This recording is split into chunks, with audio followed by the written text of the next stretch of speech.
اعوذ باللہ من الشیطان الرجیم بسم اللہ الرحمن الرحیم ربی اشرح لی صدری ویسر لی امری واحلل عقدۃ من لسانی یفقہوا قولی۔ اے اللہ ہمارے دلوں کو حق کی محبت سے بھر دے، ہمیں باطل کے فریب سے محفوظ رکھ اور ہمیں دنیا اور آخرت میں کامیابی عطا فرما، آمین یا رب العالمین۔ السلام علیکم ورحمۃ اللہ وبرکاتہ۔ میں ہوں ساجد کشمیری اور آپ دیکھ رہے ہیں کشمیر ٹی وی 008۔ آج کی کہانی ایک ایسی سلطنت کی ہے جو دنیا کے نقشے پر صرف سیاسی طاقت نہیں تھی بلکہ ایک ایسا ذہنی اور سائنسی طوفان تھی جس نے بیک وقت زمین، سمندر اور ذہنوں پر قبضہ کیا۔ یہ کہانی ہے برٹش امپائر کی، ایک ایسا نظام جو امریکہ سے پہلے دنیا کے فرعونوں کی نمائندگی کرتا تھا، جس کا مرکز یہودی نسل اور دجالی منصوبہ تھا۔ سامعین مکرم، 17ویں صدی کے آخر میں جب یورپ کی بڑی سلطنتیں زوال کا شکار ہو رہی تھیں تو برطانیہ نے خاموشی سے ایک ایسا منصوبہ بنایا جو آنے والی صدیوں میں دنیا کی تقدیر بدل دے۔ 1694 میں لندن میں بینک آف انگلینڈ کا قیام ہوا۔ یہ صرف ایک بینک نہیں تھا بلکہ عالمی مالیاتی نظام کا پہلا جدید مرکز تھا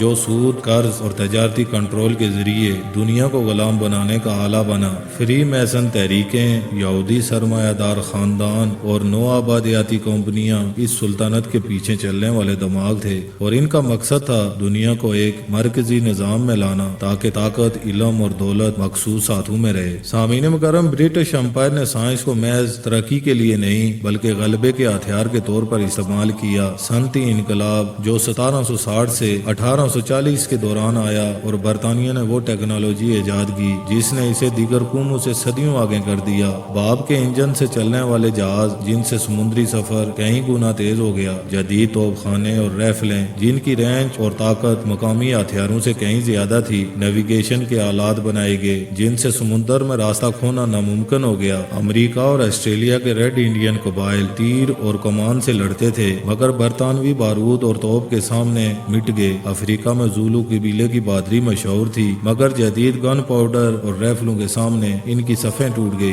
سلطنت عثمانیہ صدیوں تک اسلام کا قلعہ رہی مگر برطانیہ نے اسے براہ راست جنگ اور اندرونی سازش دونوں سے کمزور کیا۔ عرب علاقوں میں بغاوتیں بھڑکانا، جھوٹے وعدے کرنا اور معاہدے توڑنا، یہ سب برٹش پالیسی تھی۔ پہلی جنگ عظیم میں لارنس آف عربیہ جیسے ایجنٹوں نے عثمانیہ کے عرب صوبوں میں فتنہ پھیلایا۔ جنگ چناقیلا 1915 میں ترکوں نے برٹش نیوی کو بھاری نقصان پہنچایا مگر طویل صنعتی طاقت اور معاشی دباؤ نے آخر کار سلطنت کو ٹکڑوں میں بانٹ دیا۔ سامعین مکرم، ہندوستان میں برطانوی آمد صرف تجارت کے بہانے سے ہوئی مگر ایسٹ انڈیا کمپنی جلد ہی سیاسی حکمران بن گئی۔ ٹیپو سلطان شیر مسور نے انگریز کے خلاف 4 بڑی جنگیں لڑی۔ ان کے پاس ایمان، غیرت اور حکمت عملی تھی مگر برطانوی صنعتی پیداوار نے ان کے اسلحے کو پرانا بنا دیا۔ مسلمان عام طور پر یہ سمجھتے ہیں کہ شکست صرف غداری یا بزدلی سے ہوئی مگر حقیقت یہ تھی کہ سائنس اور صنعت میں برطانوی برتری فیصلہ کن ثابت ہوئی۔ سامعین مکرم، احادیث میں دجال کو غیر معمولی طاقتوں کا مالک بتایا گیا ہے جو آسمان اور زمین کے درمیان تیزی سے سفر کر سکتا ہے، بارش برسا سکتا ہے اور زمین کے خزانوں کو ظاہر کر سکتا ہے۔ یہ سب علامات ہمیں یاد دلاتی ہیں کہ ٹیکنالوجی جب باطل کے ہاتھ میں ہو تو کتنی خطرناک ہو سکتی ہے۔ قرآن پاک ہمیں حکم دیتا ہے ان کے مقابلے کے لیے جتنی طاقت تم سے ہو سکے تیار رکھو۔ طاقت میں صرف فوجی قوت نہیں بلکہ سائنسی اور تکنیکی برتری بھی شامل ہے۔ برٹش امپائر کی شکل تو ختم ہو گئی مگر اس کا دجالی ورثہ آج بھی زندہ ہے۔ امریکہ، نیٹو، عالمی بینک اور عالمی میڈیا اسی منصوبے کا تسلسل ہے۔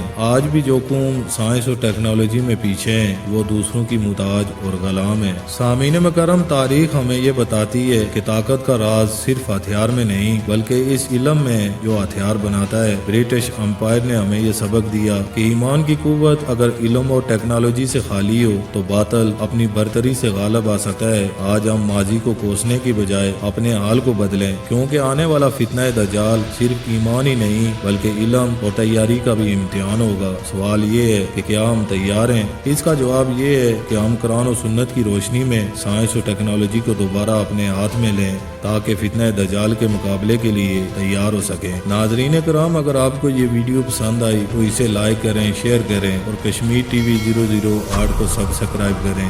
تاکہ ہم آپ کے لیے حق اور سچائی پر مبنی مزید تاریخی اور اسلامی عقائد پیش کرتے رہیں۔ اللہ ہمیں فتنوں کے دور میں استقامت عطا فرمائے۔ وآخر دعوانا ان الحمد للہ رب العالمین۔